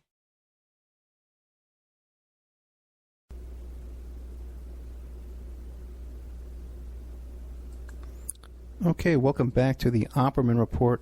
I'm your host, Private Investigator Ed Opperman, and we're here today with the author of Nightmare in Dallas, Beverly Oliver Massegee, the Babushka lady. Beverly, you also ran into David Ferry? Yes, he was at the club so often. After Jack and I got back from, I think it was in June, we went to New Orleans. He was going to be looking for a manager for the club. And then about September, I guess it was, maybe the end of August, this funny-looking weird guy shows up, and his name was David Ferry, and he started, he'd hang around the back of the door, and he would go help himself. Like I said, Dallas was BYOB, so the only place you could get a drink was from Jack's private stock. Now, Jack didn't drink, but he kept scotch and whiskey in a little cabinet for his guests. And so that's where he helped himself. And back then, the only thing we served other than wine and setups and beer was little pan pizzas that went in one of those roaster oven things, okay. Little toaster ovens. And he would go back and help himself to the pizza, and I never saw him pay anything, so I just assumed that he was the manager that Jack had hired. As a matter of fact, that's what I told Gary Shaw, and they laughed at me, and did for a long time, just like when I told the FBI to my family. They used to laugh about that. I don't laugh about it anymore. And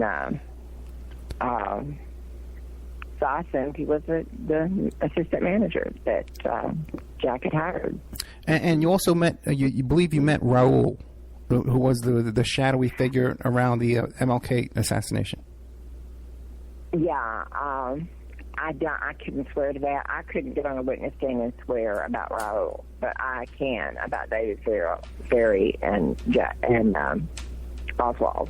Well, then, without testifying, we're not going to put your hand on a Bible, but without testifying, can you describe what your contact with Raul was, or the man you believe could have been Raul? Well, when Jack would have after-hours parties, and that's the only time when people say I worked for him. I didn't go. I was never on his payroll, but I would go sing at his after-hour party, and I would bartend for his after-hours party. And like I said, I was pretty nice arm decoration back then, and he liked to have me around because, people liked it. And the one distinct thing that I remember, and I have to see if I can remember what the letters were, Jack had 5 tablecloths on the table, and this guy sitting there that I think was Raul, he was sitting there writing with a pen, because they didn't have ballpoints, so it was a pen. Right. And he was writing on the tablecloth, RG, RG, RG, like he was trying to remember something. And Jack came over and jerked that pen out of his hand and called him a not so nice name. And he said, I don't own these tablecloths. I rent these tablecloths from a linen service. Now I'm going to have to pay for this one, you so-and-so and so-and-so.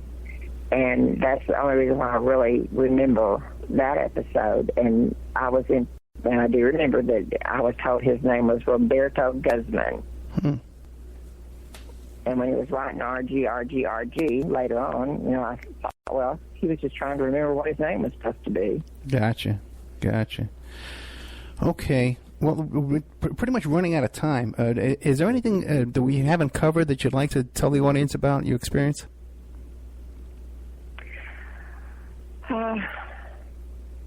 Well, I'm always asked about the commission's report. Okay. And Ed, I want to tell you something. There's nobody in the world more than me that wants to believe the Warren Commission report. I'm very patriotic. There's 3 flags in my yard, 2 flags in my yard now, a bunch of little ones. And I'm highly patriotic. I love my country. I love everything about it. Even the bad stuff is okay. And so I'm not doing this because I'm against our government. I am against what some, I believe, rogue elements within our government did. I don't believe Oswald killed the president. I go on and on and on, and it breaks my heart because I know we're not what we're supposed to be, but I still love this country. But the only way that I'll ever change my mind, Ed, about what I saw that day would be if the Lord Jesus Christ came here and stood right in front of me and said, Beverly, you're wrong. And then we'd have to talk about it. Okay. Because I know what I saw that day. Well, that's a very convinced woman. Okay, very, very convinced. So how can people get a hold of you if they want to keep up with your work and your activities? Facebook? Well, we have a Facebook, or we also have a website, www.massegee, which is MASSEGEE.org, or Beverly Oliver on Facebook. Beverly, thank you so much.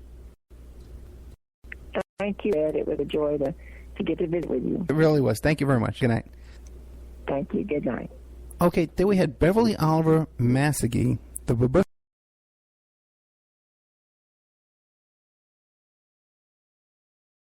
Check out CartKing.com, 877-986-7771. Have you ever thought about opening your own mobile cart or kiosk business? Perhaps your current business wants to add multiple point-of-sale locations across the country quickly. Maybe the facility you manage could kickstart revenue by adding coffee, food, or retail services, like let's say you own an office building or a warehouse. Put one of these carts there in the lobby. Well, CartKing.com can be the answer to your needs. CartKing.com is a North American designer and manufacturer of the finest mobile retail coffee and food carts and kiosks money can buy.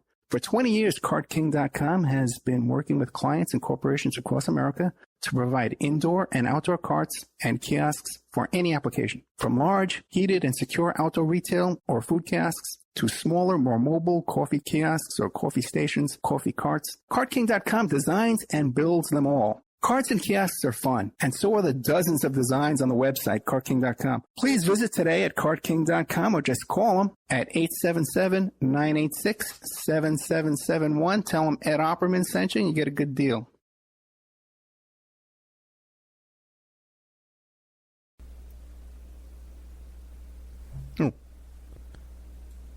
Oops.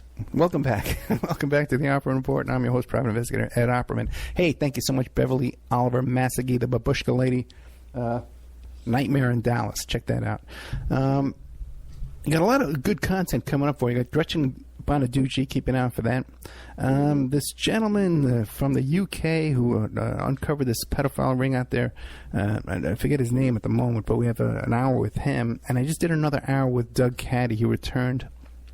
And we talked about the Russian dossier and his connections with Roger Stone. He actually dropped a dime on Roger Stone to the FBI about Stone's connection with Lyndon LaRouche and all this Russian shenanigans going on there. It's a very interesting show. I enjoyed talking to Doug Caddy.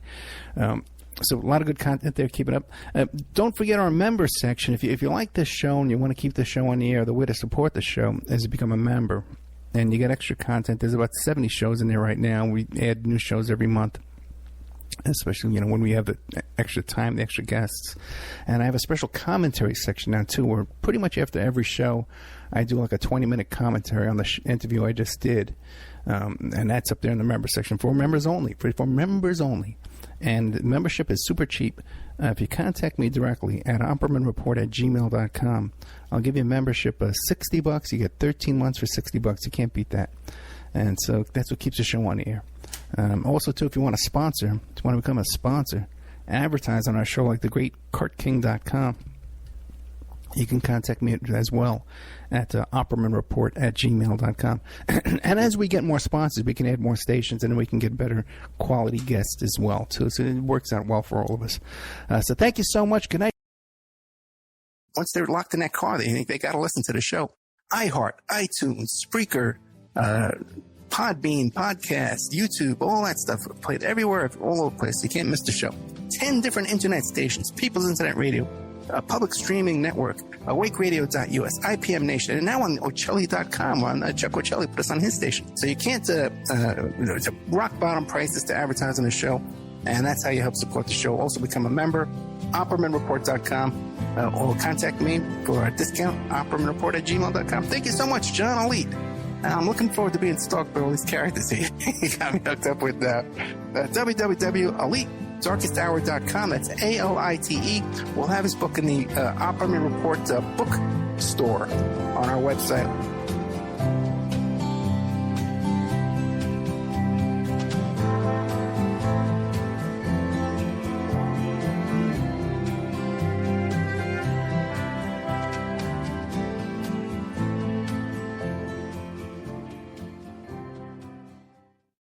Check out cartking.com, 877-986-7771.